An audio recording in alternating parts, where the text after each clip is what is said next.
सर्वत्र व्यापक शब्द स्वरूपी गुरु महाराज के श्री चरणों में सिर रखकर फूट फूट प्रणाम करते हुए श्रद्धेय राष्ट्रीय संस्था के राष्ट्रीय अध्यक्ष पंकज जी महाराज की श्री चरणों में सिर रखकर फूट फूट प्रणाम करते हुए सम्मानित जिले के सभी सत्संगी भाई बहनों, सम्मानित इस ग्राम के सभी देवी पुरुष बच्चे और बच्चियों,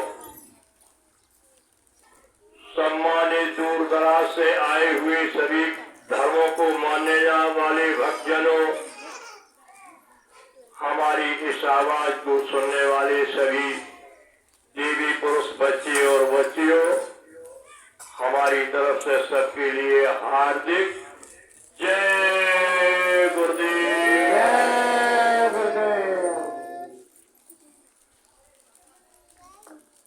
आप सबने अपना दर्शन दिया, बहुत बहुत खुशी की बात है। और जो भी मोटी मोटी बातों को बताया जाएगा, आप लोग बड़े गौर से इसको ध्यान से सुनेंगे, क्योंकि सत्संग के नाम से आप आए हो।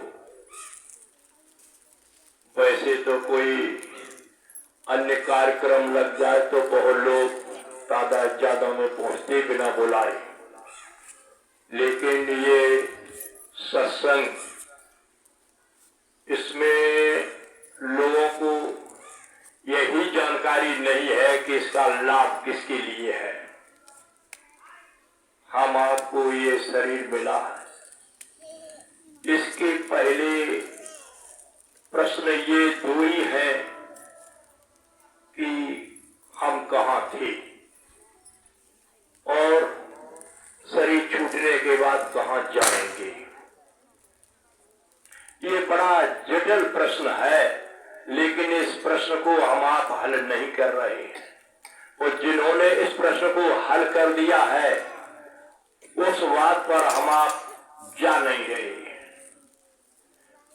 सभी ग्रंथों में महापुरुष महात्माओं ने इस प्रश्न को इस तरह से हल किया और हमारे आपके लाभ के लिए उन ग्रंथों में, किताबों में, धर्म पुस्तकों में लिख दिया है, लेकिन हमने आपने उसको गौर नहीं किया भी है तो समझाने वालों ने हम आपको ठीक ढंग से समझा नहीं पाए। महात्माओं ने बड़ी बड़ी मेहनतें की हैं, किसके लिए किया? हमारे आपके लिए। कि ये मनुष्य शरीर दोबारा कितनी जल्दी मिलता है, नहीं मिलता है, कैसे मिलता है, क्या करना चाहिए। लेकिन जिस चीज को न करने का काम था वो तो हम आप बहुत ही लगन से कर रहे, और जो करने का था उसको नहीं कर।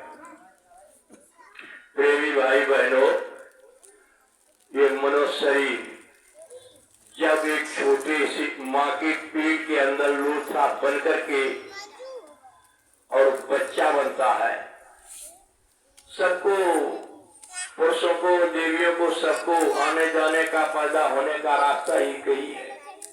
माँ के पेट से जन्म होकर के बाहर आना है। लेकिन ये नहीं सोचा कितनी कितनी मुसीबतों से ये हम आपको शरीर मिलकर के क्या क्या वायदे किए हैं हमने आप, वो सारा लाभ आपको हमको सत्संग में मिलने वाला है।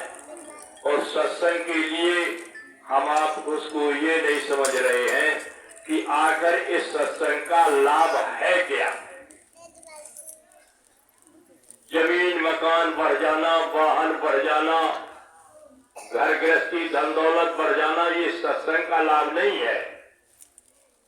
ये तो काल भगवान ने जो विधान बनाया है, जिसको अभी आप हम नहीं समझ पा रहे हैं क्या है, कि वो अखंड भागवत, जिसे आप कहते हो कि भागवत, लेकिन वो भागवत जो अखंड है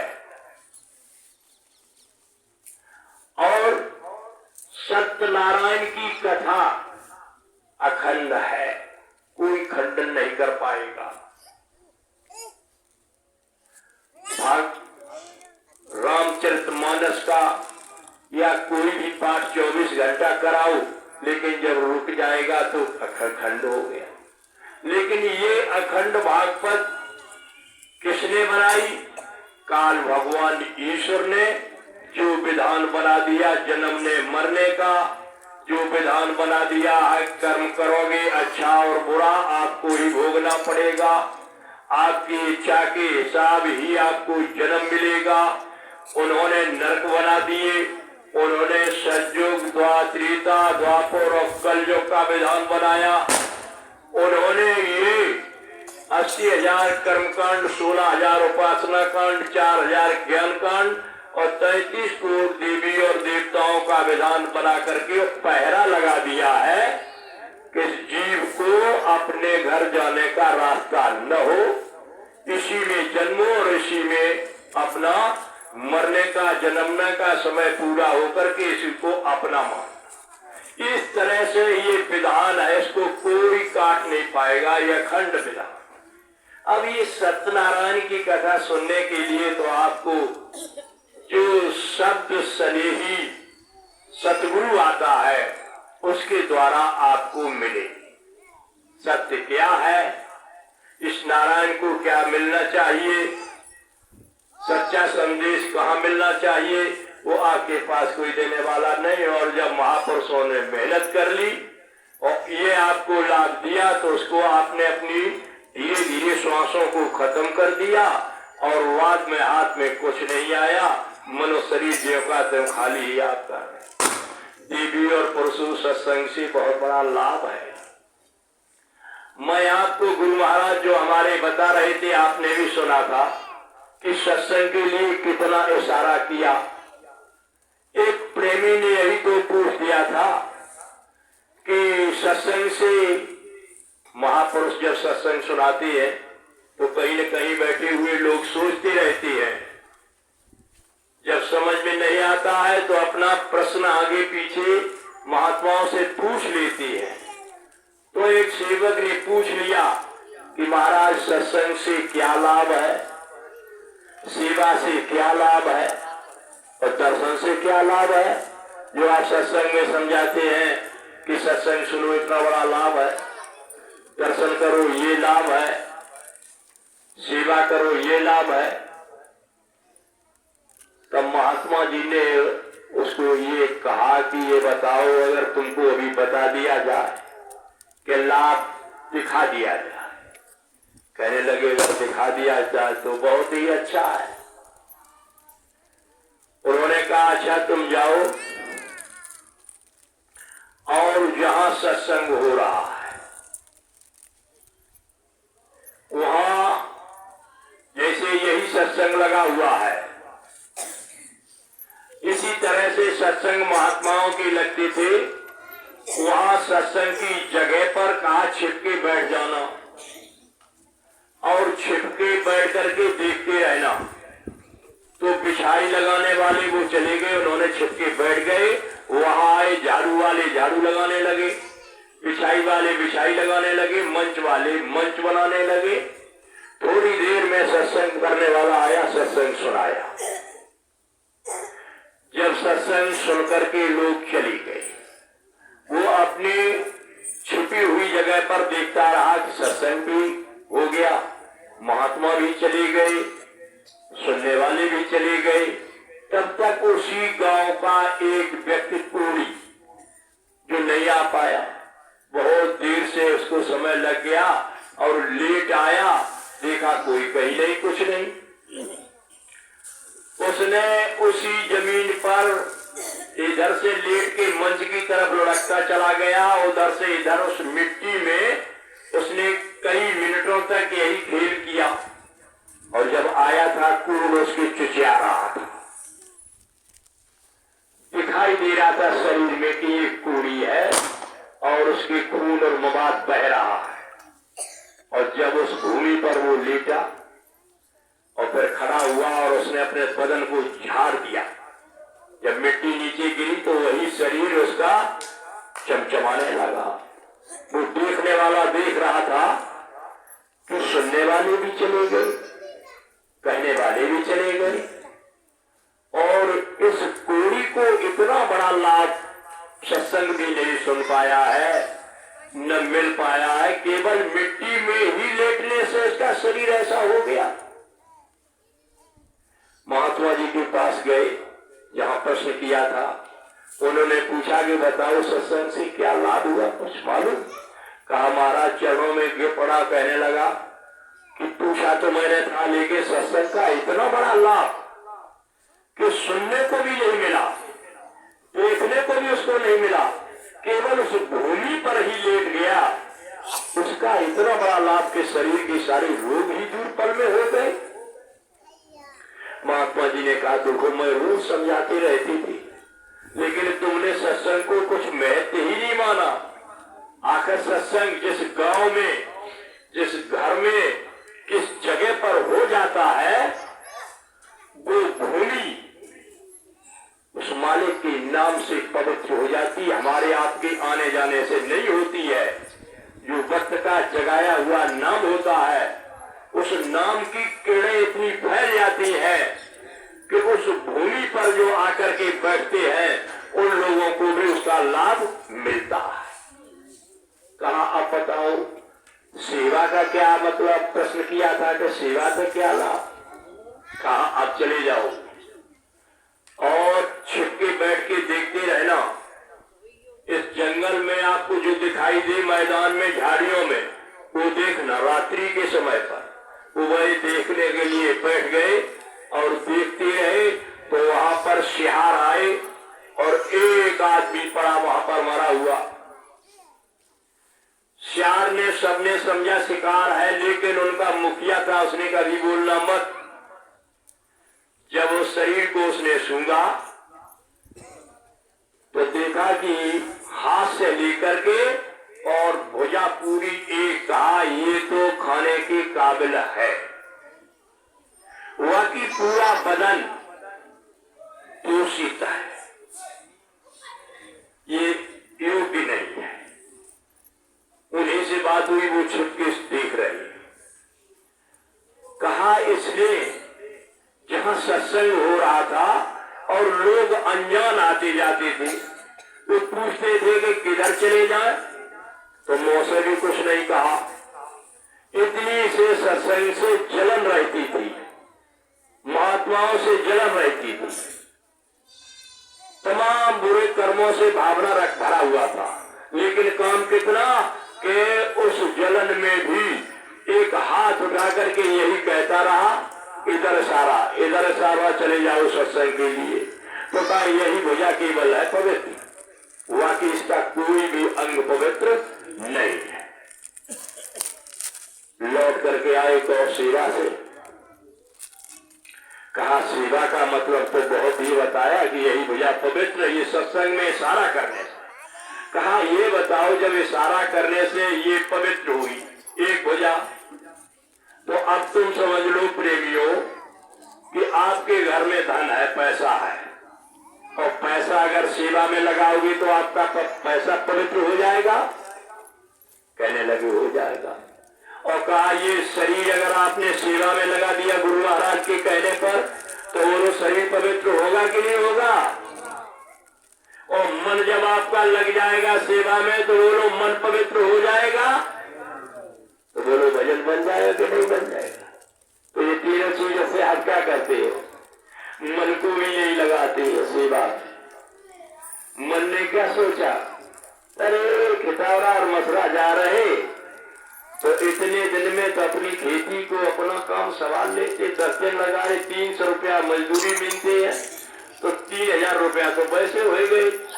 अब आपके मन ने कहां से बिगाड़ दिया। देखो आप सोचने लगे कि देखो बार बार सेवा जा रही है, सेवा जा रही है, कहाँ जा रही।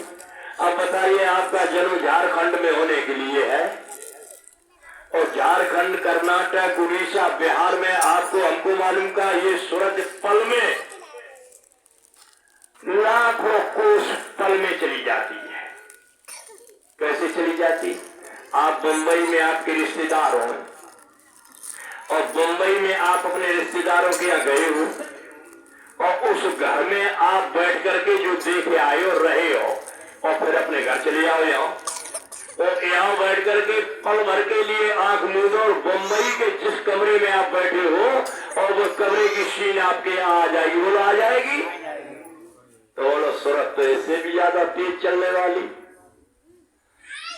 उसके लिए सेवा का, जब झारखंड, उड़ीसा, कर्नाटक, बिहार उधर का जन्म आपके यहाँ के बैठे कर्जा दूर किया जा रहा है, तो आप क्या कहते हो कि ब्लॉक अध्यक्ष आपके पास आ गया, तो आप सोचते हैं सेवा की कुछ कहिए जरूर।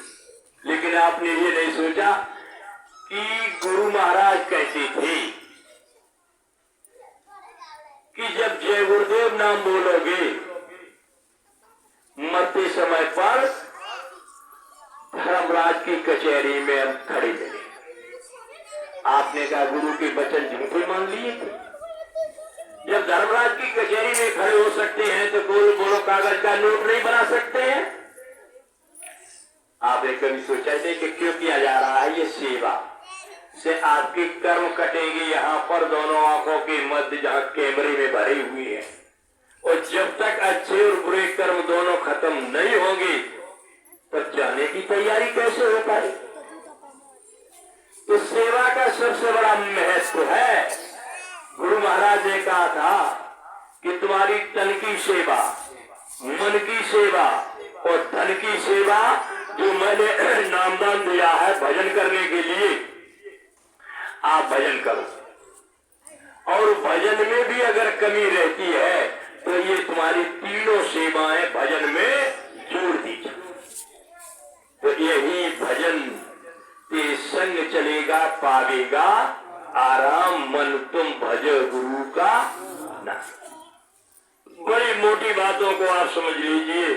अगर सारा संसार ही सत्संग सुन करके और चीज को पकड़ जाए, तो काल का विधान ही बिगड़ जाएगा। लेकिन वचनबद्ध महापुरुष ने, सतगुरु ने वचन दे दिया था कि हम आते रहेंगे, आपको समझाएंगे। लेकिन जो दे दिया वचन काल भगवान को कि अपना राज्य बना करके राज्य करो, कोई चमत्कार नहीं दिखाया जाएगा।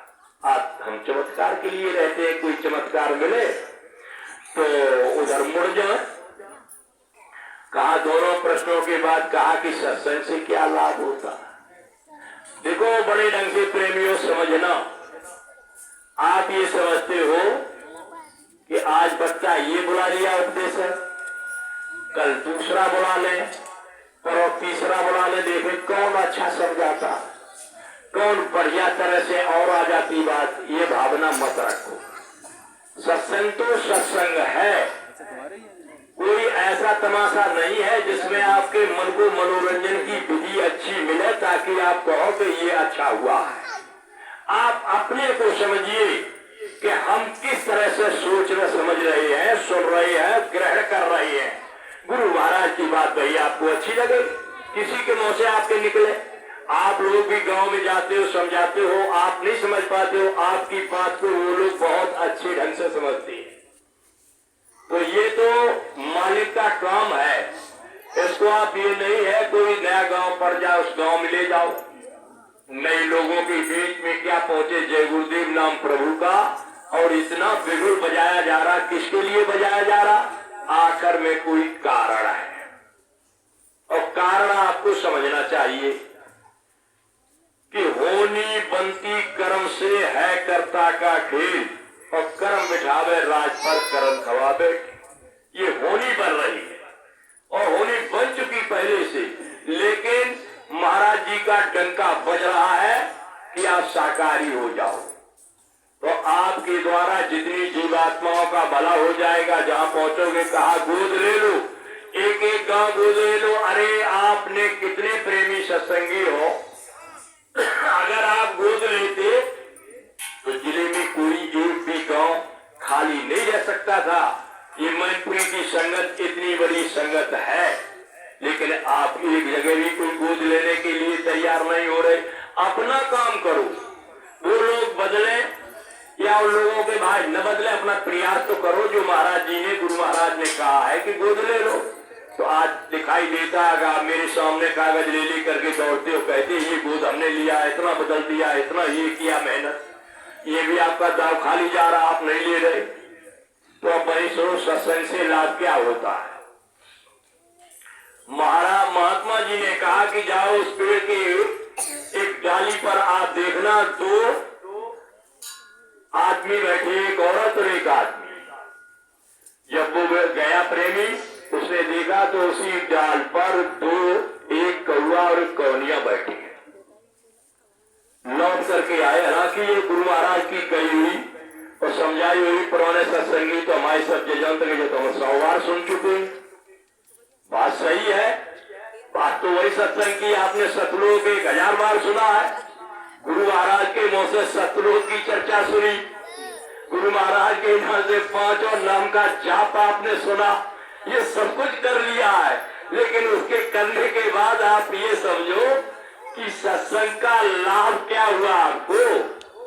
नाम जपो, वही नाम रोज रोज रोज रोज कैसे वही नाम जपते रहते, कथा तो वही आएगी, सत्यनारायण की कथा तो वही चलेगी, किसी पर कमा लो।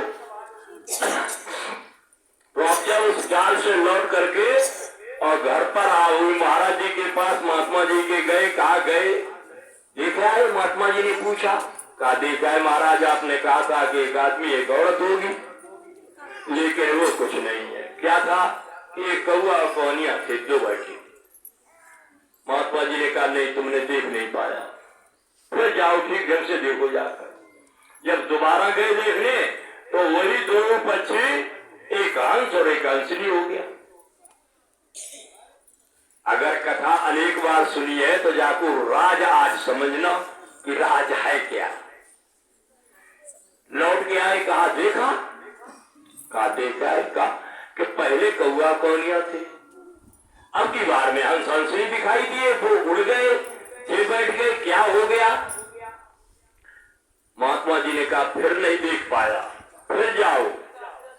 फिर गए देखने, जब फिर गए देखने तो देखा एक आदमी और एक औरत बैठी उसी ढंग। पूछने लगे तुम कौन हो? दोनों प्राणी हाथ जोड़ने लगे, ठीक से समझो, दोनों प्राणी हाथ जोड़ने लगे, क्या कहने लगे? तुम्हारी ही दया है। अब वो कहने लगे हमारी दया? हम तो प्रश्न का उत्तर ढूंढ रहे हैं। वो कह रहे तुम्हारी दया के नहीं नहीं, सब तुम्हारी दया का। कितने जुग जुगांत से हम भटकते भटकते पक्षी की ओर में आए, नरकों में भोगने के बाद। और जब पक्षी की ओर में आ गए तब कौआ कौनिया बने आकर के।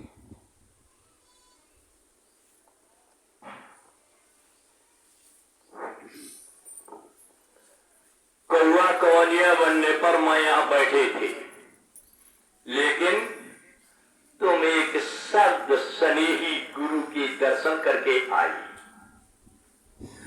उनके दर्शन तुमने किए और तुम्हारे दर्शन हमने किए।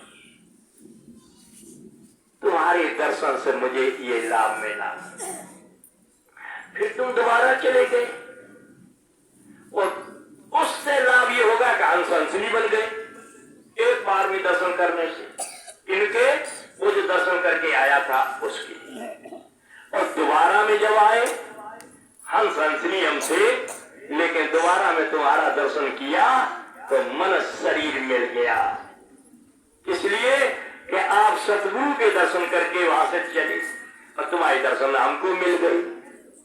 और दोबारा में जब अब की आ गए हो तो अब हमारा तुम्हारे दर्शन से जन्म मरण खत्म होकर के निधान को जा रही मेहरबानी आपकी। प्रेमी भाई बहनों, उत्तर तो मिल गया, लेकिन हमारे पुराने सत्संगी क्या देखते हैं और गांव के लोग कि उनके दर्शन से ये इतना बड़ा लाभ हुआ। हंस हंसनी और कौआ से बनके आदमी बनके अपने निधाम चले गए, और आपने गुरु महाराज के दर्शन कितने समय करते करते और फिर उसके बाद महाराज जी का दर्शन करते करते, और अभी तक आपने ये बदलाव नहीं किया है कि हमको दर्शन से कितना बड़ा लाभ हुआ है घर गृहस्थी में, बाल बच्चों में, परिवार समाज में, और फिर भी आप गुरु महाराज के कार्य को मन लगा करके नहीं करते। ये तो हमारे प्रेमियों का काम रहा।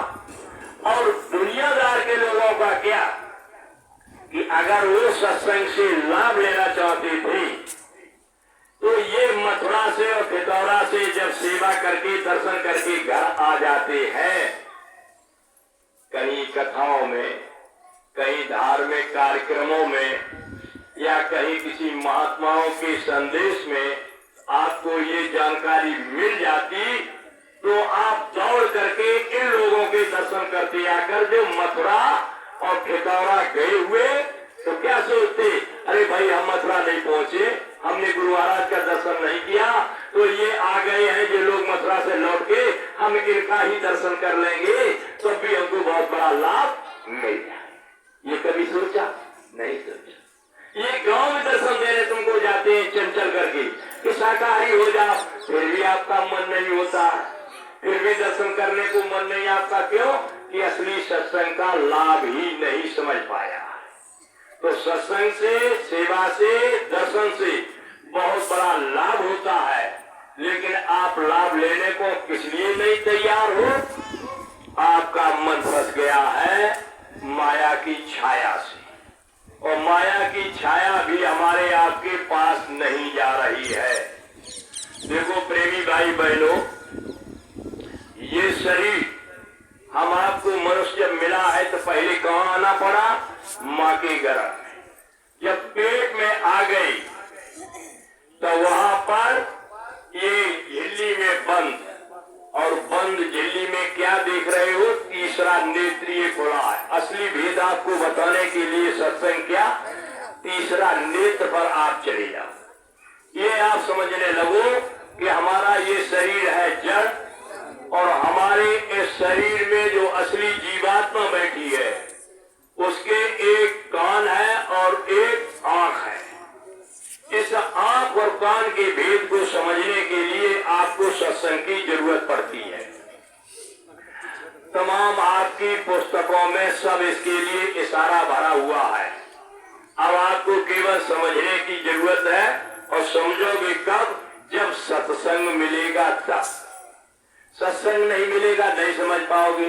किताबों के पढ़ने से जानकारी नहीं होगी।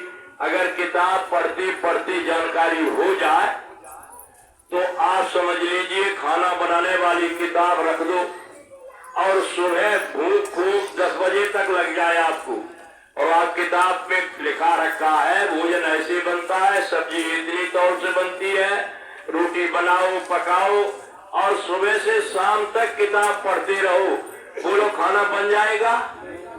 नहीं बनेगा, भूख भी नहीं मिटेगी। तो ये किताब पढ़ लो, उसमें लिखा है, लेकिन पढ़ने के बाद उस कार्य को करिए, जैसे लिखा है वैसे बनाइए। इसी तरह धर्म ग्रंथों में जो लिखा है उनको आप पढ़ लीजिए, और पढ़ने के बाद देखो उसी में लिखा कि गुरु को मानुष जानते यही न कहिए अंध, और दुखी संसार में अंत काल के। अब आपने गुरु को मानुष मान लिया, फिर आप धोखा खा गए। गुरु गुरु में उसी में लिखा भेद है, गुरु गुरु में भाव, सोई गुर नित बंदी, ये जो शब्द बतावे ना। आपने कहीं भी ये नहीं विचार किया कि आखिर शब्द है क्या और कहाँ का शब्द है जो लिखा है। गुरु के लिए इतनी बड़ी महिमा का वर्णन किया गया है कि सब धरती कागज करो लेखन कर बन रहा है, और 7 समुद्र की मस करो गुरु गुण लिखा न। आखिर में क्या गुरु ऐसे ही साधारण बन जाएंगे? गुरु कोई कपड़ा रंगने का वेश नहीं है, गुरु दाढ़ी रखाने का वेश नहीं है, गुरु तिलक बंधना लगाने का वेश नहीं है, गुरु नंगे होकर के बहू लगा के घूमो नहीं है। लेकिन गुरु क्या है? ज्ञान को गुरु कहते हैं। जब ज्ञान होगा तब तो गुरु की महिमा का वर्णन होता, इसीलिए कोई उसको लिख नहीं सकता है। तो ये चीज जरूरत गुरु की है मनुष्य शरीर पाने पर, और गुरु मिलेंगे तो सत्संग मिलेगा, और जब सत्संग आपको मिल जाएगा तब ऐसी भूख लगेगी जैसे खाना खाने के लिए तरफ लगती है, ऐसे ही तरफ जाओगे सत्संग के लिए। कान में आवाज पड़ी कि सत्संग होने जा रहा, लेकिन कहाँ? वही जो शब्द सुनेगी है वहां पर। प्रेमी भाई बहनों, ये बड़ी परेशानी और मुसीबत की अच्छे बुरे कर्म भोगने के बाद ये मौका मिला है, और इस मौके को निकाल दोगे। माँ के गर्भ में आने पर क्या है? बोया था सो मिल गया, अब करनी करो समार, और नहीं पाछे पछताओगे पाओ इनका द्वार। जब इमपुरी में जाकर के सजाएं मिलेगी तब पछता क्या करोगे? भगवान का भजन किया नहीं, गुरु का सहारा लिया नहीं, और हर से किया नहीं, और फिर पछताई होत का चिड़िया चुन गई। अब जब अंतिम समय आएगा तब क्या करोगे? इसलिए वायदा को ध्यान में रखो। जब उल्टे माँ के पेट में घूम रहे थे और झिल्ली में बंधे हुए थे तब क्या कहते थे? दीन दयाल बिरध संवादी, और हरहो नाथ मम संकट। ये तो सबको करना पड़ा, सब करके आए। अब बताओ, ढोल मजीरा के आनंद में पूरा जीवन बिता दो और अंत में वही फिर होगा जाकर के, तब कौन मदद करेगा? अभी तो मौका आपको मिल गया, और इस मौका में आप न कर पाओ, क्या कहते? अब प्रभु कृपा करो ये भांति, और सब तज भजन करूं दिल रात। क्या करोगे? वादा किया सबने, तो सब क्या हो गए? सब झूठा हो गए, एक भी सच नहीं रहा है, सब झूठे पर चले गए। और रामायण लिख रहे कि साच बराबर तप नहीं, और झूठ बराबर पाप, और जाके हृदय सांच है ताकि हृदय सांच क्या है? कोई भी पूजा करो, स्नान करो, जाकर व्रत कर जाओ, 9 दिन नहीं महीनों और खाना न खाओ, कितनी भी देवी और देवताओं को पूज लो, गंगा जमुना और तीर्थों में चले जाओ, लेकिन क्या कहा है? जा पर कृपा गुरु की और ता पर कृपा करे सब। और वही लोग क्या लौटा दे कि जा पर कृपा राम की हुई और ता पर कृपा करे सब कोई। अब आप समझो, जो गुरु को समझने वाले वो तो समझेंगे कि गुरु की कृपा महान है, और जो राम नाम लेने वाले वो कहेंगे राम की कृपा हो वही सब महान है।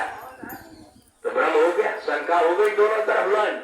लेकिन समझ लो उसी रामायण में क्या कही कि एक राम घट घट में लेटा और एक राम दशरथ का बेटा, और एक राम का सकल पसारा और एक राम लहू से।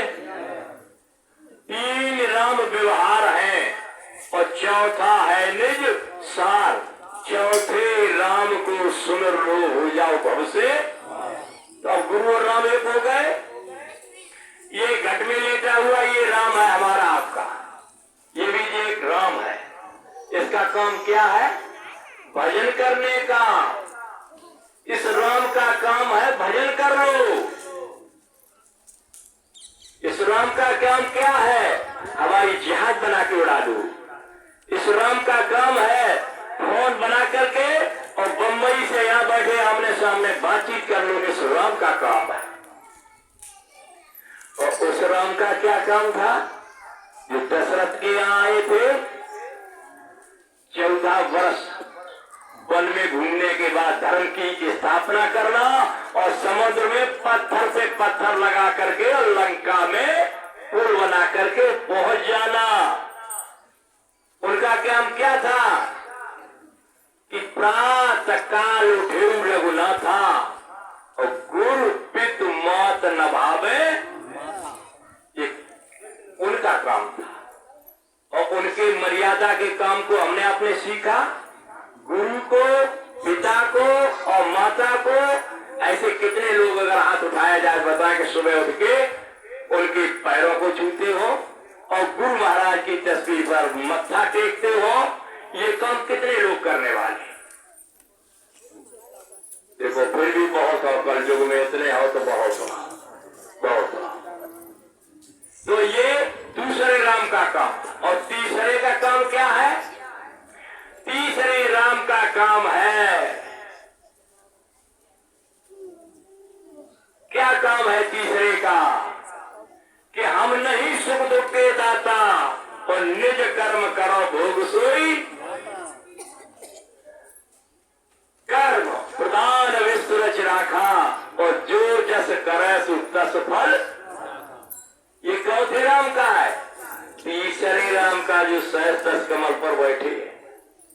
अब भाई का सत्संगी सब पुराने हम कहें तो उनकी सब जानकारी की बात। जब कहानियां कोई एक कवि जाते हैं फिर वो दोबारा कहो तो उन्हें नीति लगती है। इसलिए ध्यान से सुनो, सब बात कथा वही है कि आप तीसरे राम की चर्चा समझ गए। अब बात ये है कहां पर जा रहे कि जिस पर कृपा गुरु की हुई ता पर कृपा करे सतगुरु। तो अब चौथा राम जो सतलोक में बैठा है उसकी कृपा किसने मांगी? सीता जी क्या कह रही है सुख बात का? सुना हो विनय मम विटप अशोका और सत्य नाम कर हरिमम शोका। तीसरे राम का पुकार नहीं किया, जिनकी धर्मपत्नी कहलाई है राम की, लेकिन नहीं उनको पुकारा। किसको पुकारा? चौथे राम को। और चौथे राम की कृपा उसी चौथे स्थान से सतगुरु यहाँ आकर के गुरु नाम से डंका पीटता है। उसी को कहा गया कि जिसकी कृपा, जिस पर कृपा गुरु की हुई उस पर कृपा करे सब कोई। क्यों करे? उसका कारण है कि दाहिने अंगूठे के अग्रभाग में 33 करोड़ देवी और देवता सतगुरु के अंगूठे में ब्रह्मा विष्णु महादेव और दुर्गा लक्ष्मी जो भी है अंगूठे के अग्रभाग में वास करते हैं। और आपने अपना मत्था लिया और कहाँ लगाया? अंगूठे पर। तो बताओ सबकी पूजा हो गई? कोई देवता छूट गया? कोई नहीं छूटा। और जब देवता नहीं छूटा है तो बताओ कृपा करेंगे कि नुकसान करेंगे? कृपा करें।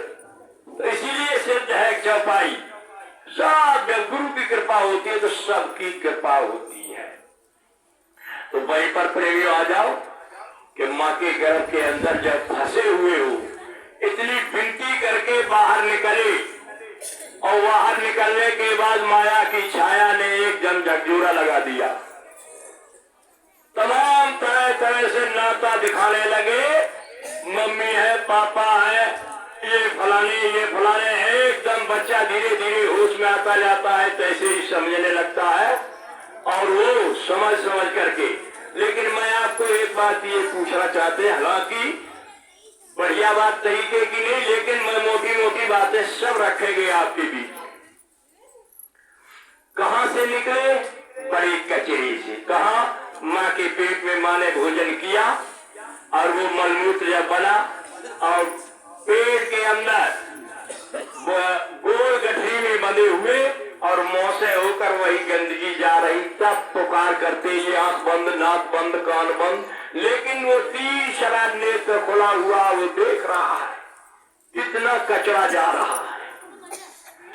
अब उस कचरे के लिए आपको मैं एक किस्से की बात बता रहा हूं। एक राजा के राज में, राजाओं के राज ही चलते थे, राजाओं की अदालत चलती थी। तो राजा की लड़की जवान थी और किसी कारण आने जाने से एक अपनी उम्र के बराबर ही एक बच्चे से उसका प्रेम था। अचानक में वो राजा कचहरी को निकले और लड़की ने उस लड़के को बुला लिया। जैसे ही वो आया वैसे ही राजा को जरूरी काम पड़ गया, घर पर आ गई लौट के। जैसे ही कुंडी खटखटाई, लड़के ने कहा अब मैं कहा जाऊं, अब मैं कहा जाऊं? उसने कहा ये लेटरिन का गड्ढा बना है, उसकी शेल हटा के उसको बुला दिया। कहा और छिपने की जगह नहीं, राजा मालूम किधर चलेगा, कौन घर में पहुंचे। राजा का पेट खराब था, लेटरिन के लिए चली गई। वो गंदगी उसके सिर से होकर के ही पूरी गई, बहुत व्याकुल बदबू के वजह से। और राजा कचहरी चले गए, लड़की ने सिल हटाई, वो निकला और भागा चला गया। तालाब में एकदम जाके गया, वही पास में तालाब, स्नान किया और नहाने के बाद बड़े ही इतर गुलाब खुशबूदार तेलों को छिड़का। लेकिन जब उसे याद आए तब उल्टी आ जाए, जब याद आए उसकी कि उस गंदगी ऊपर सिर से होते गई तो उल्टी आ जाए। दूसरे दिन उसी रास्ते से फिर निकला, लड़की ने फिर इशारा किया। आप बताइए उसको जाना चाहिए कि नहीं जाना चाहिए? जाना चाहिए कि नहीं जाना चाहिए? आप लोग क्यों नहीं समझ रहे हो? जिस गंदगी से वायदा किया हमने आपने कि मैं भजन करेंगे जाकर के, ये मलमूत्र मेरे ऊपर से बह रहा है, वो लड़का नहीं गया। और उस लड़के को याद एक दिन की बदबू की इतनी बड़ी याद आ गई, दोबारा उसमें पग नहीं मारा उस घर में जाकर के। और हमको आपको सदियां बीत गई है इस गंदगी को अपने सिर से बहाते बहाते, और फिर भी सत्संग की आवाज लगाओ तब भी क्या देखते हो, काम बिगड़ा जा रहा घर का। और ये नहीं काम बिगड़ रहा तो बोलो जाना चाहिए? नहीं जाना चाहिए। इसीलिए नित्य नियम से सुमिरन भजन ध्यान को लगन से और तड़प से करिए और रोइए, माला पकड़ पकड़ करके रो कि अब तो देर सुन लो, ये दोबारा खेप पड़ी न पड़ी, मौका मिला न मिला, क्या कर लेंगे, चले जाएंगे। आपको भी मौका मिला है सतलोक से उतर के यहाँ आने का, और हमारा भी नंबर आ गया मनुष्य शरीर में आने का। हे प्रभु दया कर दो, हे प्रभु आनंद दाता ज्ञान हमको दीजिए, लीजिए हमको शरण में हम सदा जारी। ये देखो कैसे बच्चे पुकार करते हैं और हम आप तो जवाब नहीं समझ पा रहे। इसलिए हिंदू मुसलमान सिख ईसाइयों, ये दो अधिकार आपको मिला है, अच्छा करो और बुरा, जो भी आपके हाथ में जो करना चाहो। लेकिन वो अच्छा और बुरा न समझ करके अच्छे की भावना में भी बहुत से लोग बैठे हैं, किस भावना में बैठे? बहुत से लोग सुनते हो क्या कहते कि हम ईमानदार भी हैं, हम सच्चे भी हैं, हम शाकाहारी भी हैं, हमको क्या सत्संग की जरूरत है, हमको क्या गुरु की जरूरत है? आप बताओ, उनको कौन समझाने जाए कि गुरु की बहुत बड़ी जरूरत है। गुरु बिन भवन तरह न कोई, चाहे ब्रज शंकर सब। रामायण में भी लिखा, इसलिए गुरु की महिमा को समझो। अरे प्रेमी भाई बहनों, ये गुरु महिमा अपार है और गुरु के भेद को समझने के लिए जब तक शब्द गुरु नहीं मिलेगा तब तक नहीं समझ पाओ। आपको अनेक किताबों द्वारा मैं ये आपको प्रमाण दे बता रहा हूँ कि उनको आप देखिए, उनमें उन महापुरुषों ने क्या लिखा है और आप कोई न कोई एक रास्ते को अवश्य पकड़े हुए हो। अरे आज बाबा जय गुरुदेव के नाम से आप नहीं जुड़ पाए, लेकिन आपने कहा हम कबीर साहब से जुड़े हुए, कोई कहता राधा स्वामी से जुड़े हुए, कोई कहता हम चरणदास से जुड़े हुए, कोई कहा गरीबदास से। ये ऐसा कोई नहीं है जो किसी न किसी मजहब के नियम पालन की बात न करता हो। तो देखिए, चरणदास भी एक महात्मा हुए, उन्होंने क्या लिखा कि जो सीमर का सूंघना, यो लोभी का धर्म, और अन्न बिना भस्कूटना नाम बिनायो कर। लोभी के धर्म को समझते हो? जो सेमर का सूंघना, सेमर के फूल को सूंघो, कोई खुशबू नहीं। यो लोभी का धर्म, आपने धर्म किया, अपना जेब से निकाला, तो क्या देखते हो? कितने कर दे घट न जाओ, इसमें से कितने करें जो घट न जाओ, कम न हो जाओ, 2 दिन में ये पूरे कर लेंगे।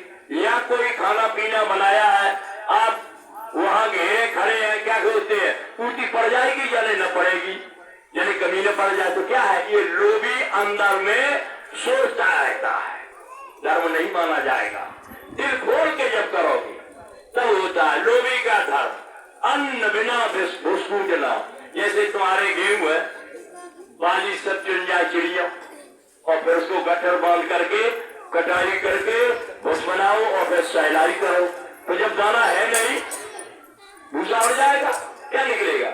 इसी तरह से चरणदास जी कहते हैं कि जब आपको नाम नहीं मिला और आपने माला फेरना शुरू कर दिया, आपने पूजा करना शुरू कर दिया, तो जैसे अन्न बिना भुसकूटना, ऐसे ही नाम बिना यो कर्म व्यर्थ है। नाम की जरूरत है। नाम के लिए रामायण में लिखा कि कलयुग केवल नाम आधारा, सुमिर सुमिर नरोत्तरे। वो कौन सा नाम? आप तो कहोगे हम नाम जप ही रहे, तमाम नाम अनेक नाम है, तुम जय गुरुदेव नाम से हो, आपके गुरु ने बताया, हमारे गुरु ने ये नाम बता दिया। क्या बता दिया? कहा सोहम नाम बता दिया। हमारे गुरु ने ये उदासीन में ये बता दिया, हमारे गुरु सन्यासी मत में ये बता दिया। अब आप बताओ, चक्कर में पड़ गए, कौन सा नाम? लेकिन नाम की महिमा के लिए क्या वर्णन किया गया? पोथी पढ़ के जब हुआ, पंडित हुआ न कोई, और 2.5 अक्षर जो जपे, पंडित कहाँ गए? 2.5 अक्षर कौन? प्रेम नहीं, सत्य।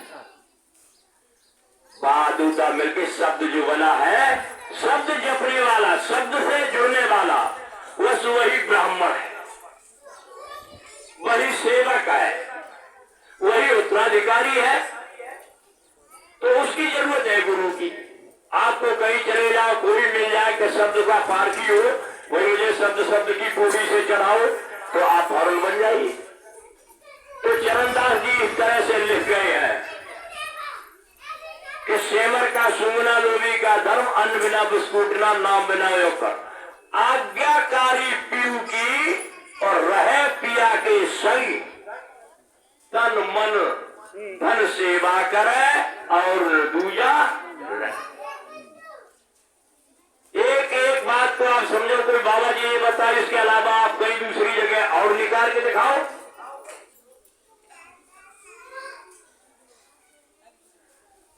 उन्होंने यही लिखा।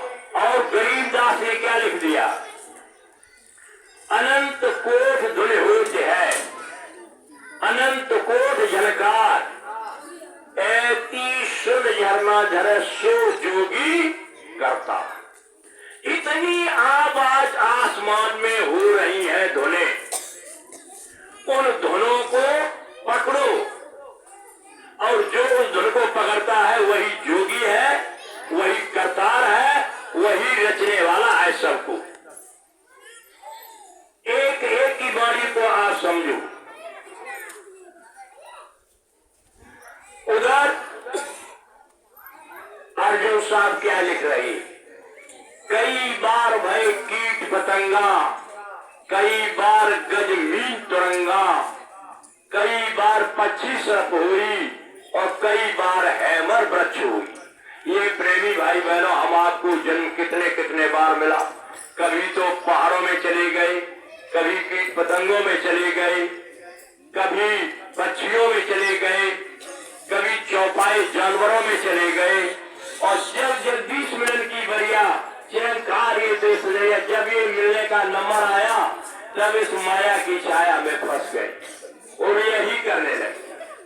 इसलिए अभी ये वक्त है कि आप हम सब मिलकर के एक रास्ता जो किया जा रहा है, गुरु महाराज ने कितनी अथक मेहनत करके पितौरा से और बचपन में, अब जब जवान थोड़ी अवस्था होने पर इस नाम के लिए, शब्द के लिए और प्रभु के दर्शन के लिए कितनी बड़ी मुसीबत उठा करके और दादा गुरु के पास जा करके ये खजाना मिला। उन्होंने राधा स्वामी नाम से जाप किया, और राधा स्वामी नाम से जाप करने के बाद जब हुक्म मिला, तब ये जय गुरुदेव नाम हमारे आपके लिए वो मसाला तैयार कर दिया है कि चाहे दुनिया के कितने भी लोग उस जहाज पर बैठ जाएं, फिर भी सीटें पूरी भरेगी नहीं। ये आपका काम कर लो, और इसे करोगे तो बहुत बड़ा लाभ भी हम आपको इसका मिलने जा रहा है। आपको किसी मत से, किसी धर्म से हम अलग करने नहीं आए हैं। हम ये बताने आए हैं कि आप सब पूजाएं जो करते हो उसमें लाभ आपको मिलता हो वो है, लेकिन आप गुरु पूजा को इसको करिए, सुमिरन भजन ध्यान की विधि को जब आप रोज करेंगे तो आपको लगन बढ़ती चली जाएगी कि आनंद क्या इसमें है। देखिए, इसी के लिए राधा स्वामी ने कैसे लिखा था। उन्होंने कहा, बिन इन्हीं धन के बिना, और नाम धनी राम रख दिया जाए, बिन देखे बिन अरस परस की, नाम लय क्या हुई, और धन के कहे धनी जो हो तो निर्धन रहे ना।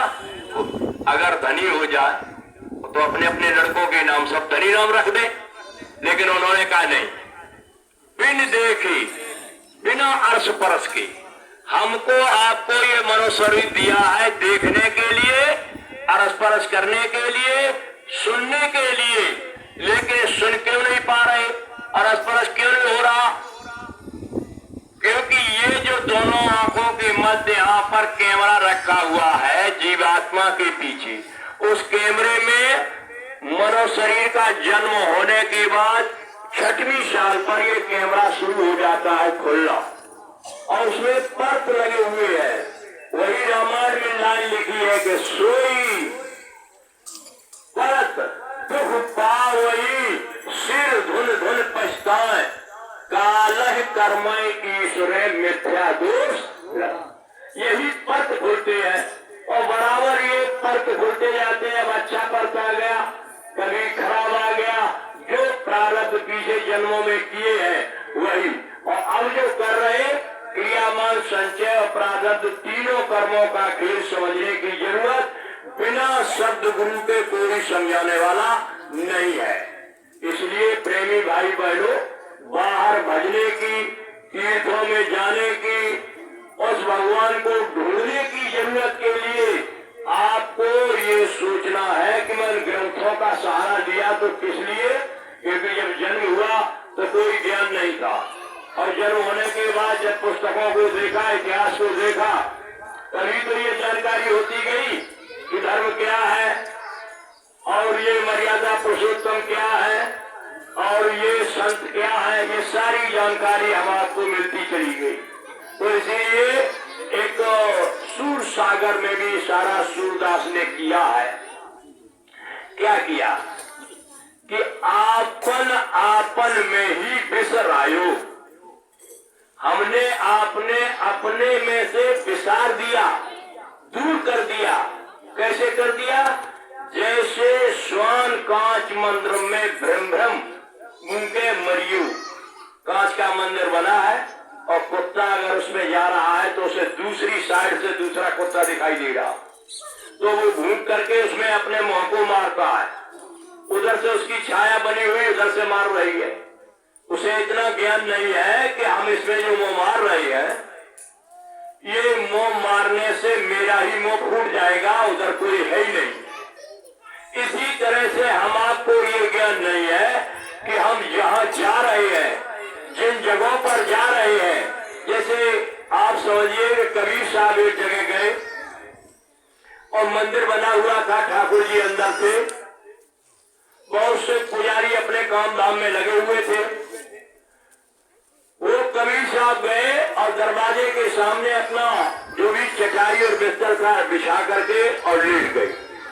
तब तक उनके कार्यकर्ताओं ने देखा और कहा कि एक आदमी आया और वो चटाई लगा करके ठाकुर जी के जिधर ठाकुर जी पधारे हैं उधर पैर करके और लेट गया है। तो वहां का जिम्मेदार भागा एकदम और भाग करके देखा, भाई अरे कौन है? कहा, पूछा तुम कौन है पड़े हो, तुमको ये नहीं ज्ञान है कि अंदर में ठाकुर जी है? उन्होंने कहा कि अंदर मेरा ठाकुर जी है, जिधर ठाकुर जी न हो। अब हम तो लेट गए, तुम चटाई पकड़ के दो चार जने उधर को घुमा दो जिधर ठाकुर जी न हो। मुझे ये ज्ञान नहीं था कि इसमें ठाकुर जी है। तो लोग लग गए और चारों तरफ से पकड़ के उनको घुमा दिया। कहा इधर लेटे रहो। कहा ठीक, इधर हम लेटे रहेंगे। अब देखो तुम अपने ठाकुर जी को। तो जब उधर देखा तो ठाकुर जी उधर ही, दरवाजा उधर ही आ गया। उन्होंने कहा अरे चूक गए, फिर घुमाओ ढंग से। तो चार लोगों ने फिर पकड़ लिया और चटाई पकड़ के कहा कि बिल्कुल दिशा ही बदल दो, इधर लेटा दो। और मंदिर तो इधर है। जब उधर लेटा दिया फिर देखे तो ठाकुर जी का मंदिर उधर ही सामने पैरों पे आ गए। कहने लगे आप कौन हो? हमने बड़ा उपाय किया कि ठाकुर जी ये तरफ पैर न होने पर तो कहा करी डालने रहे, तुम अपने ठाकुर जी को पूछो। अगर ये बोलते होते तो ये बता देते कि ये कौन है, तो वो ठाकुर जी बोलते नहीं है। तो ये प्रेमी भाई बहनों, जहाँ तुम जा रहे हो वहाँ का कोई देवता तुमसे बोलता है? जहाँ तुम जाते तुम्हारी पूजा स्वीकार करता है कि नहीं करता है? वो तो बोलता ही नहीं बेचारा। वो क्या बोले? और आप उस पर कहते हो कि नहीं ठाकुर जी की तरफ पैर कर लिए। तो उन्होंने कहा कि अगर तुम्हारे ठाकुर जी बोलते तो फौरन बता देते कि ये कबीर साहब क्या है। तो इसलिए भ्रम को दूर करो। तभी तो उन्होंने सूर सागर में यही तो कहा है, कहा आपन आपन में ही पायो। क्या? शब्द शब्द भयो उजियारो सतगुर ज्ञान बताइए। ये अपने अंदर में, बाहर भटकने की जरूरत नहीं, अपने अंदर में यहाँ शब्द ही शब्द उजाला होगा। और अंदर में देखो, कैसे देखो, उन्होंने ऐसे बताया है कि राजकुमार कंठ मणिभूषण ब्रह्म भव कहूं कमायो। और तब समझाए संतजन दीनो राजन तन को पाप नसाई।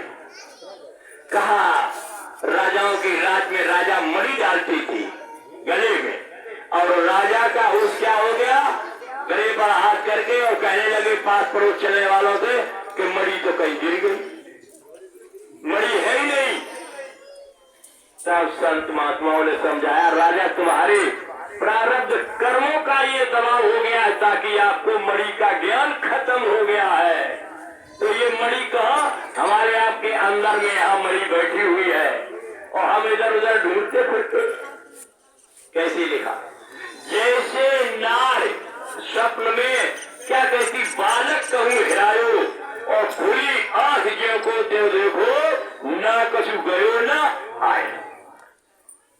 जैसे बच्चा होता है देवी का और सो गई और सोने में सपना देख रही कि हमारे करवट पर बच्चा लेटा है, लेकिन कहीं चला गया, उठा ले गया कोई, तो एकदम आंख खुली भरवा के एकदम हाथ गया। तो क्या कहने लगी, अरे सपने में हाथ चला गया था लेकिन बच्चा न तो तुमको और न आया। प्रेमी भाई बहनों, पूरे जीवन में सपना हो रहा क्या, इतना जोड़ के इकट्ठा कर लिया, इतना बैंक बैलेंस हो गया, इतनी गाड़ियां चलने लगी, इतने प्लाट हो गए और इतनी हमको बुढ़ापे पर पेंशन मिलने लगी, इतनी तनख्वाह मिलती थी, और जब सपना खत्म हुआ, मरने के समय पर हाथ गया तो न तो दिखाई दिया बैंक बैलेंस, न दिखाई दे रहा है प्लाट, न दिखाई दे रही है हवेली, न दिखाई दे रहा है जमीन जायदाद। तब आँख खुली कही ना कछु गयो ना आए, कुछ नहीं गया, न कछु आयो कुछ आते। तब क्या लिख रहे शिव सागर शिवदास जी, कहा वर्णन करूं बस।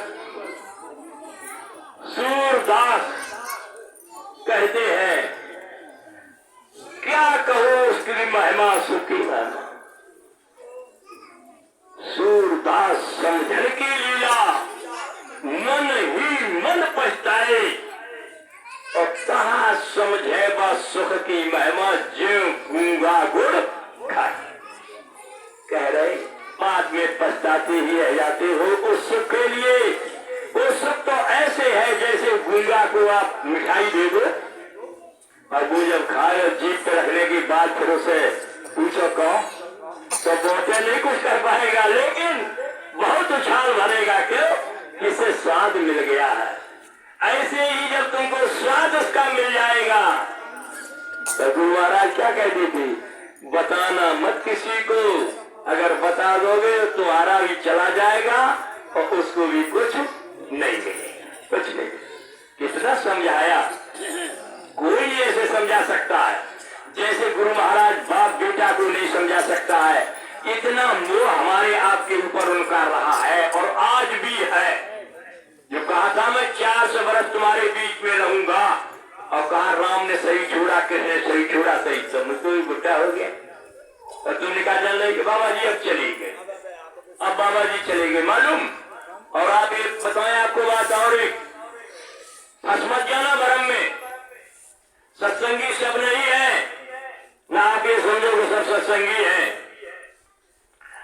गुरु महाराज ने कहा था कि इस मंदिर से होकर के पक्षी भी अगर पंख को टच कर देगा वो भी मतलब शरीर पाएगा, क्योंकि 2001 में उन्होंने बरकत जारी कर दी थी कि इसका जीता जागता देवता तुमको कुछ देने जा रहा है, बुराई छोड़ दो और अच्छे काम की एक मनोकामना पूरी हो जाएगी, मांगो आकर। फिर जाने के बाद ये कह दिया कि अब ये खत्म हो गई बरकत, नहीं कहा, कहा ये गौएं हमको इतनी प्यारी है, भीख मांगने पड़े पर इनको मैं भूखा रहने नहीं देंगे। शब्द सब भूल गए। आपने ये नहीं विचार किया कि खितौड़ा में अमृत जल के लिए बताया क्या जहर जल हो गया। जो लोग समझाने आते हैं कि अब ये मथुरा और खितौड़ा की तरफ मुंह न करो, इधर चले जाओ, क्या वो जहर हो गया, उनको पूछो। जाने पर ये कहा था, कहा विश्व के लोग आएंगे और मथुरा की भूमि नाम योग साधना मंदिर पर सबको शांति मिले। वो कहा था। आप लोगों ने उनके लिए रामचरितमानस में देखो क्या लिखा कि गुण हारी निंदा सुने जो काना और लगे पाप गौ घात। करने की बात तो छोड़ दो। बहुत से लोग क्या कहते हैं, वो जेल वाले आ गए हैं तो भी सत्संगी है। हम खुली बात बता रहा हूं, जिंदा वाले आ गए हैं तो भी सत्संगी था कि जय गुरुदेव बेव बोल, शाकाहारी बेव बोल। अरे भाई ये तो नारा और ये रास्ता गुरु महाराज का है और महाराज जी का है।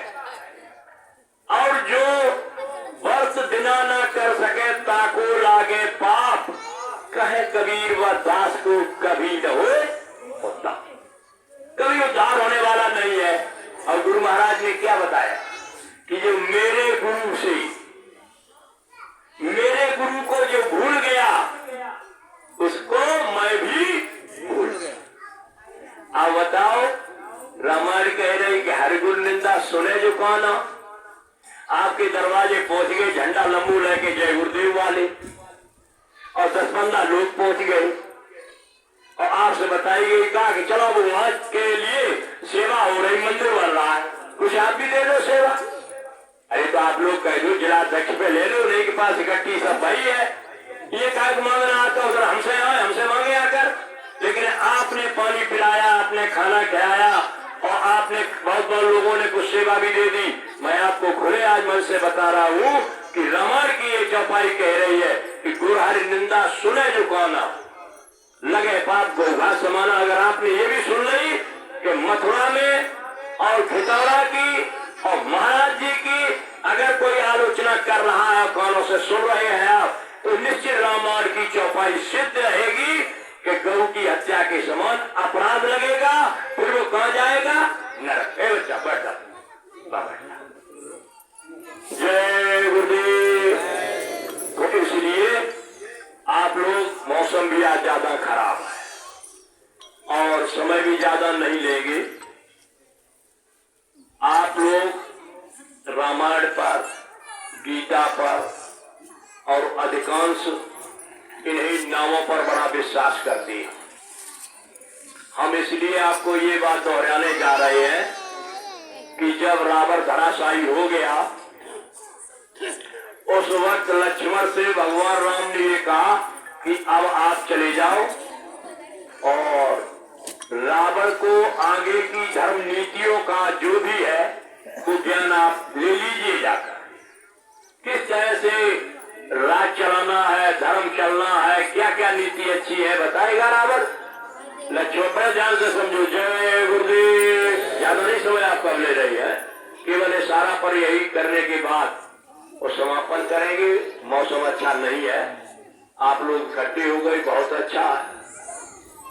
कुछ न कुछ गुरु महाराज का संदेश मिल गया। होली की तैयारी करना, और इस जीवन का कोई भरोसा नहीं है।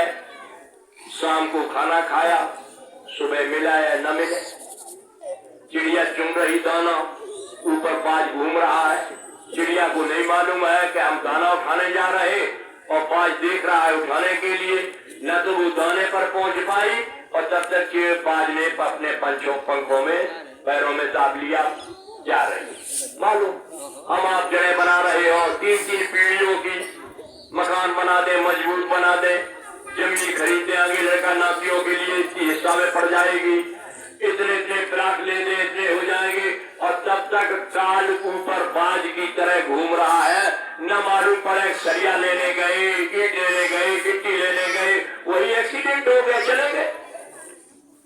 तो ये सब मसाला जोड़ते ही जोड़ते पूरे जीवन चला जाता है।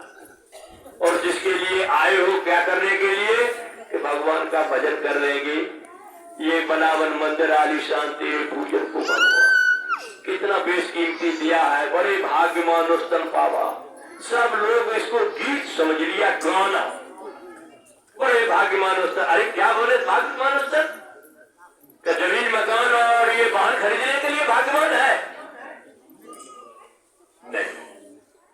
साधन धाम मुझकर द्वारा पाए नहीं परलोक सवारा, ये साधना का धाम है, साधना का।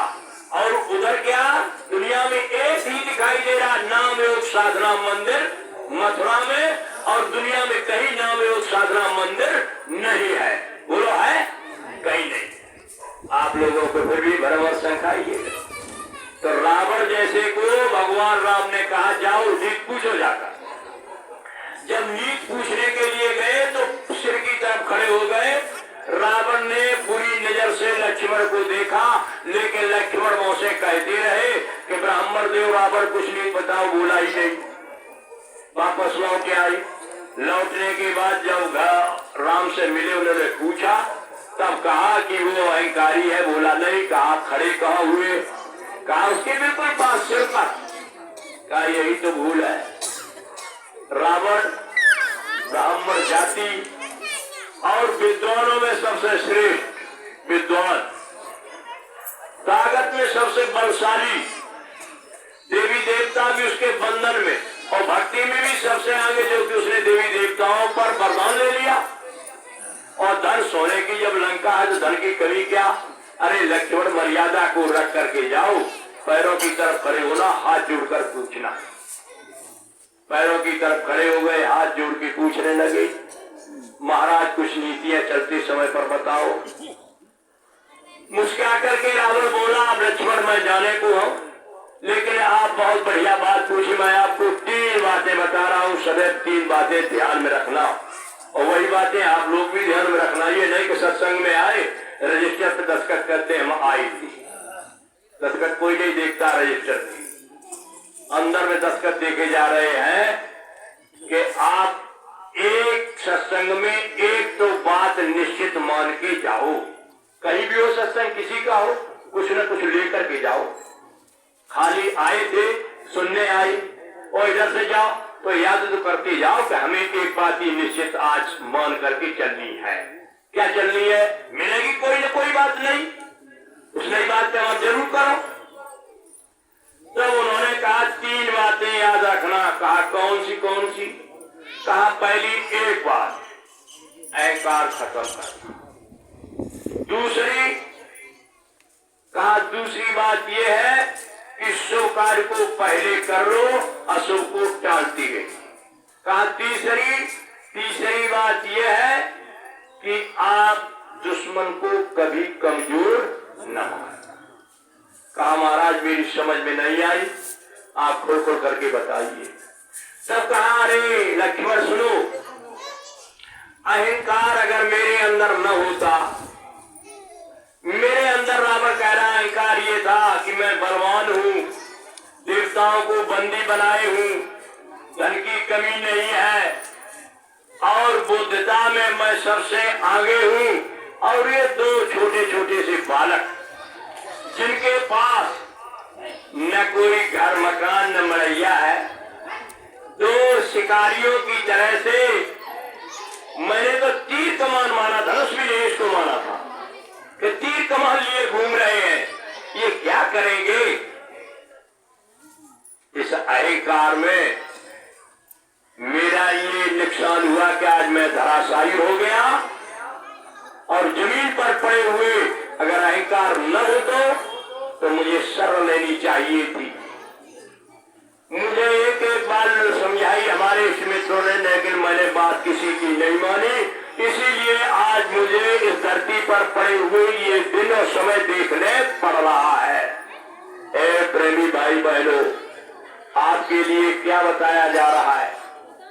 जब जय गुरुदेव नाम का डंका पिट के गांव में गली गली में लोग घूमते हैं, चलो सत्संग होने जा रहा है, लोगों से हाथ जोड़ते हैं, विनती करते हैं, और लोग क्यों नहीं आ पा रहे?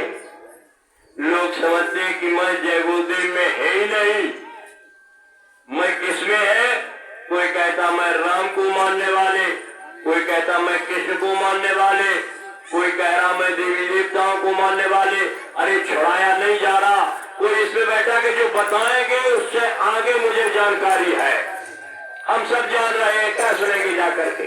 अरे ये अहंकार की बात को आप अपने उसी ग्रंथ से ले लीजिए कि वही तो रावण ने बताया कि यही अहंकार ने मेरा नाश कर दिया है। तो हम तो निवेदन ये करते कि आप हम सबसे ऊंचे जानकार हैं, लेकिन सत्संग में अगर हाथ जोड़ के कहा जाए तो आप चले आइएगा तो बहुत अच्छा रहता है। और प्रेमियों से भी ये मेरा अनुरोध है कि आप लोगों ने गुरु महाराज का सत्संग सुना, आज महाराज जी का सत्संग सुन रहे हो, लेकिन कोई भी आ जाए सत्संग को सिरों पर रखिए, क्योंकि सत्संग वही बताया जाएगा जो हमारी आपकी आत्मा को परमात्मा से मिलने का रास्ता है। अहंकार मत लाइए कि हम मथुरा जाते हैं, गुरु महाराज का सत्संग सुना, महाराज जी का सुना, अब हम बच्चाओं का क्या सुनेंगे जब इतना ऊंचा सत्संग सुने हुए। अब आ जाइए कहा और दूसरी महाराज नीति का, दूसरी नीति ये है कि शुभ काम को पहले कर लेना चाहिए और अशुभ काम को टालो। अब आप समझो शुभ काम क्या है? संगत में सत्संगी प्रेमी 10-15 साले हो गए चलते चलते। रावण ने बताया शुभ काम ये था कि मंदोदरी ने मुझे समझाया कि सीता को वापस कर दो, युद्ध मत करो, उन बैरागियों से ज्ञान ले लो। भाई विभीषण ने समझाया, मंत्री ने समझाया, लेकिन मैंने शुभ काम को डाल दिया। अशुभ काम क्या था? अशुभ काम ये था कि सीता जगत जननी को पत्नी बनाने का काम, इन दोनों भाइयों को खत्म कर देने का काम। ये सारे काम गलत थे हमारे को मैंने पहले किए और अच्छे कामों को मैंने त्याग। आप लोग क्या समझिए, हमारा आपका क्या काम है? शुभ काम पहले करना। रावण ने कहा लक्ष्मण शुभ काम पहले करना। शुभ काम क्या है? पहला भजन करना सबसे पहला काम शुभ है। भजन न करके दरवाजे पर बैठ गए, दरवाजे पर बैठ गए, दूसरे के यहाँ फिर गए, 4 लोग और जोड़ लाए और इतनी बकवास करी, माने बाकी बुराई, उसने उसकी बुराई, उसने उसको खाने में ले जाने के लिए, उसने उसका नुकसान करने के लिए समझाया। ये तमाम तरह की कुरीतियों में अपना समय निकाला और शुभ काम ये था कि भाई मनुष्य शरीर मिला है, अब ये चर्चा खत्म करो, भगवान की भजन की याद करो कि कैसे होगा। ये शुभ काम था। शुभ काम छोड़ दिया और अशुभ काम को करने लगे। आज देखो भाई भाई में, बाप बेटा में, सास बहू में झगड़ा चल रहा। क्यों हो रहा? कि अशुभ काम करने लगे, सब छोड़ दिया। अगर घर पर पहुंच गए तो क्या करते? अगर उसकी सास है तो कह दिया सास खराब ज्यादा है, और बहू मिल गई तो कहीं बहू सही है, और बहू नहीं है तो सास ने कहा बहू खराब है। एक दूसरे को अशुभ काम बढ़ाने के लिए ये हो रहा समय क्या? तुम्हारी सास और की पूंजी धीरे धीरे खत्म हो रही, कैमरे में सब छपता चला जा रहा कि किसको खाना दिखाने जा रहे, किसको ऊंचा करने जा रहे। अरे भाई साहब ने कहा जो तो को कांटे हुए बाको वो तो फूल, और तो को फूल के फूल है, बाकी है तब दूसरे का नुकसान करने के लिए जाओगे, खुद का नुकसान हो जाएगा। इसलिए शुभ काम करिए, अच्छे तरह बातों, अच्छे नियमों को, अच्छे कामों की राय दीजिए। और सबका शुभ काम है भजन करने का। और शुभ काम क्या है और बताएंगे। कैसे कि आप आए हो तो जब कहो कि एक बात नहीं मिली तो पुराने सत्संगी सब जानते कि हम तो क्या पढ़ी वैसा सत्संग सुने, हम तो हाजिरी रहेगा जाके वाले कि आई न पता से हम बता रहे शुभ काम करो, तुम शुभ नहीं करते हो लोग। सत्संगी पुराने एक भी शुभ काम नहीं कर रहे, तो क्या है शुभ में बता रहे हैं आप। मान लीजिए देवियां हैं, इनके घर कौन नातेदार आता, मान पक्ष वाली, और अगर इनके जो खुद मान पक्ष वाली है तो इनके लड़के के और इनके मायके के लोग आएंगे। और जब इनके यहाँ मान पक्ष वाला, बहुत मोटी बात मैं बता, मोटी बात जाए तो बताएंगे।